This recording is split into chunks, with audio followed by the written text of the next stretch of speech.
2 फरवरी 1835 को Lord Macaulay ने अपना फेमस मिनट ब्रिटिश संसद में रखा।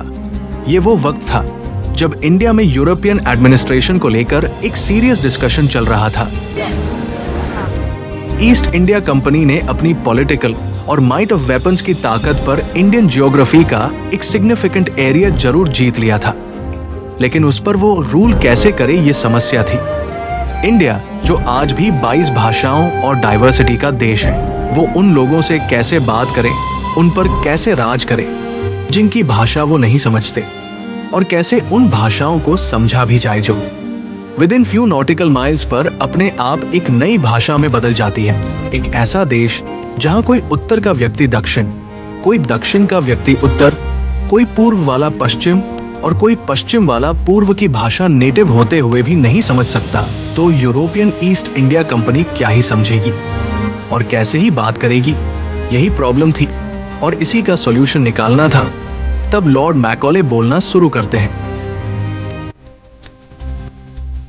मैंने भारत के कोने कोने में यात्रा की है और मैंने एक भी ऐसा व्यक्ति नहीं देखा जो भिखारी हो, जो चोर हो।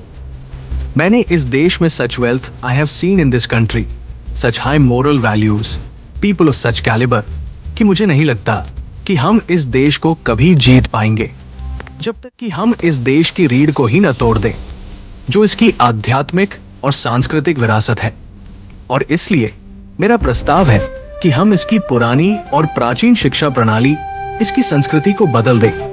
क्योंकि अगर भारतीय सोचते हैं कि जो कुछ भी विदेशी और अंग्रेजी है वो उनके अपने से अच्छा और बेहतर है, तो वे अपना आत्मसम्मान, अपनी मूल संस्कृति खो देंगे। वो और आगे कहता है, क्या हमें भारत के लोगों को अज्ञानी रखना चाहिए ताकि हम उन्हें आज्ञाकारी बनाए रख सकें, या हम सोचते हैं कि हम महत्वाकांक्षा को जगाए बिना उन्हें ज्ञान दे सकते हैं, या हम महत्वाकांक्षा को जगाना चाहते हैं और उसे कोई वैध रास्ता नहीं देना चाहते?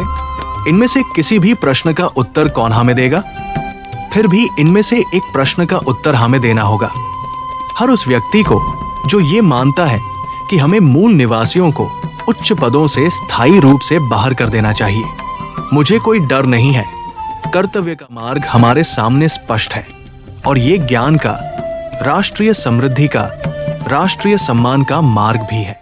हमें वर्तमान में एक ऐसा वर्ग बनाने की पूरी कोशिश करनी चाहिए, लोगों का एक वर्ग जो खून और रंग में भारतीय हो, लेकिन स्वाद, विचारों, नैतिकता और बुद्धि में अंग्रेज हो।